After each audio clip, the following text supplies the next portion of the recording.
আসসালামু আলাইকুম ওয়া রাহমাতুল্লাহ। আলহামদুলিল্লাহিল্লাযী ওয়াহদা ওয়াসসালাতু ওয়াসসালামু আলা মান লা নাবিয়্যা বা'দা, আম্মা বাদ। আলহামদুলিল্লাহ, সমস্ত প্রশংসা আল্লাহ রাব্বুল আলামিনের জন্য, যিনি আমাদেরকে সুস্থতার সাথে হায়াতকে বৃদ্ধি করে দিয়েছেন।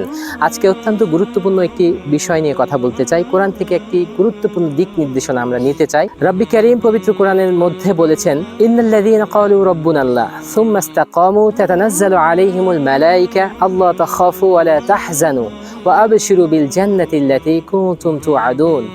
একটি আয়াতের মধ্যে রব্বে কারীম আমাদের জন্য, আমাদের জীবনের জন্য দুর্দান্ত রকমের একটি দিক নির্দেশনা দিয়েছেন। এই আয়াতের উপর যদি আমরা আমল করতে পারি, জীবনের জন্য এটা যথেষ্ট হয়ে যাবে। এই আয়াতকে যদি আমরা ধারণ করতে পারি, এই আয়াতের অর্থ বুঝে যদি এটা আমলে পরিণত করতে পারি, আমাদের জীবনের জন্য সেটা পর্যাপ্ত হয়ে যাবে।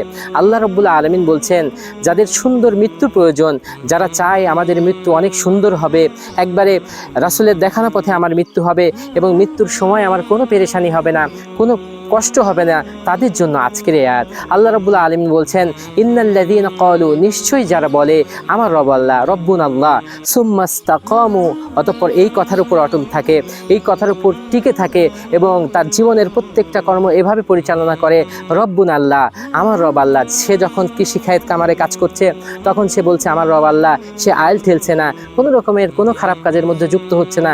যে যখন চাকরির মধ্যে থাকছে এবং চাকরির যে অবৈধ পন্থায় ঘুষ লেনদেন অথবা অনেক অবৈধ তরিকা আছে চাকরিতে, সেগুলো থেকে বর্জন করছে। কেন করছে?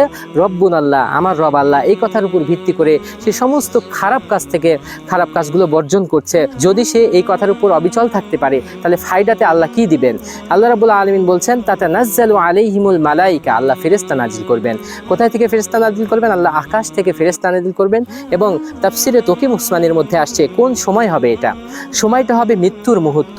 বান্দা যখন মৃত্যুর মুহূর্তে পতিত হবে, সারা জীবন সে কাটিয়েছে আল্লাহর উপর এইখানে, আল্লাহর কথার উপর, আল্লাহর দেখানো দিক নির্দেশনার উপর এবং কোরআন থেকে আমল করেছে, সুন্নাহর মহব্বত করেছে, সারা জীবন চলেছে আল্লাহর বাধ্যতার মধ্যে দিয়ে। এবং তার মৃত্যুটা কেমন হবে একটু ভেবে দেখুন।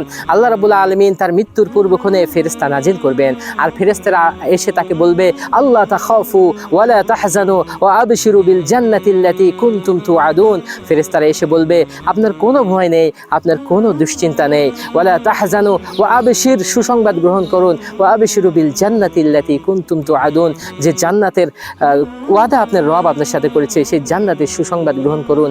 এবং তারা তারপরে বলবে, নাহনু আউলিয়াউকুম ফিল হায়াতিদ দুনিয়া ওয়া ফিল আখিরা, শুধুমাত্র এখনই নয়, এখনই আমরা শেষ হয়ে যাব না, আমরা আপনার এখন থেকে শুরু করে দুনিয়ার জীবনে যেরকম বন্ধু হয়ে পাশে থাকলাম, আখিরাতের চূড়ান্ত মঞ্জিলে পৌঁছানো পর্যন্ত আমরা আপনার সাথেই থাকবো। সুবহানাল্লাহ বিহামদিহি। সূরাতুল ফুসসিলাত 41 নম্বর সূরা 30 নম্বর আয়াতের উপর আমলের মাধ্যমে আপনারা দেখে নিতে পারেন। তাফসিরে তকি উসমানির মধ্যে আরও ডিটেলস এসেছে, আরও বিভিন্ন তাফসিরের মধ্যে এই বিষয়ে আরও ডিটেলস তথ্য পেয়ে যাবেন। তো এই আয়াতের উপর আমলের মাধ্যমে আমাদের জিন্দেগিটা অনেক সুন্দর হয়ে যেতে পারে। শুধু তাই নয়, আমাদের মৃত্যুর সময় অনেক অনেক দুর্দান্ত হতে পারে, মৃত্যুর সময়টা অনেক আরামদায়কভাবে চলে যেতে পারে, যেহেতু ফেরেশতারা সেখানে থাকবেন। তো আল্লাহ রাব্বুল আলামিন এই আয়াতের আমল আমাদের জীবনের মধ্যে দান করেন এবং এই আয়াতের উপর আমল করার তৌফিক দান করেন। সকলকে আল্লাহ কবুল করেন। ওয়া আখিরু দাওয়ানা আলহামদুলিল্লাহি রাব্বিল আলামিন।